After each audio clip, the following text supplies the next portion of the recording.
I think there's a market for shorter books, and I want to tell you why. So, my book, The Pathless Path, was about 192 pages and 195.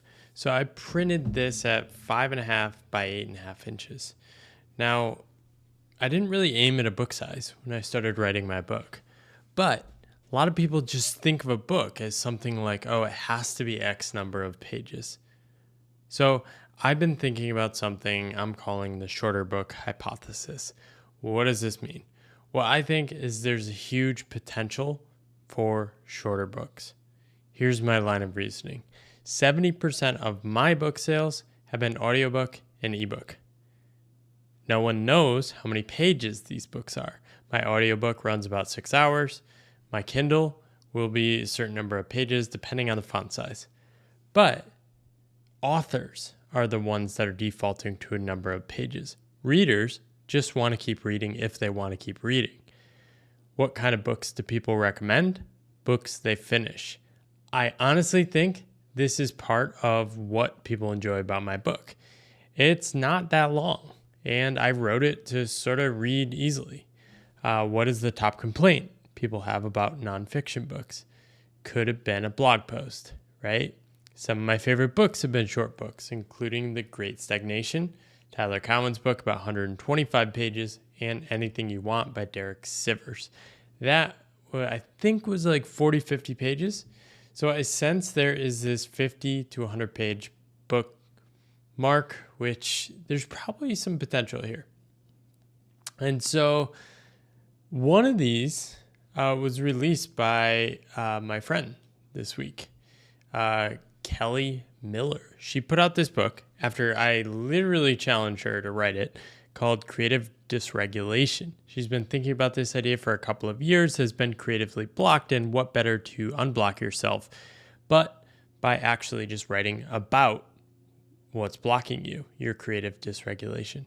The crazy thing about this book is it was so good. Like, I saw a lot of the creation of it behind the scenes. She decided to do it in a week. And I was like, what the heck? Why is this not in the world already? Right?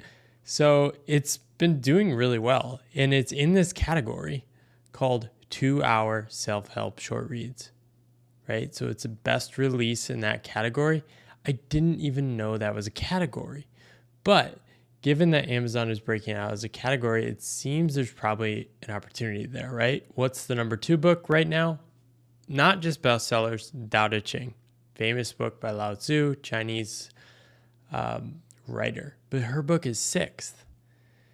And I think there's a market for these short books in fiction, especially like young adult and fantasy novels, and romance novels, but I don't know. It seems like there's a potential for nonfiction. I think too much of the book industry is focused on what are the traditional publishers doing, and what is the number one complaint?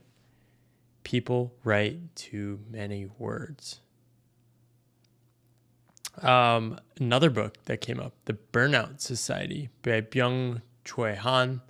I believe he's a Korean author, but didn't write it in Korea. I think he wrote it in the US. This book has been recommended to me so many times. I was surprised when I saw this, 68 pages. We see this in music, short singles. Drake releases single after single. Taylor Swift releases single after single, although they both release albums. So the album is the book, right? But these shorter things are the ones for the audience along the way. I honestly think there's a huge potential for this. Something I'm going to be thinking about a lot over the next year.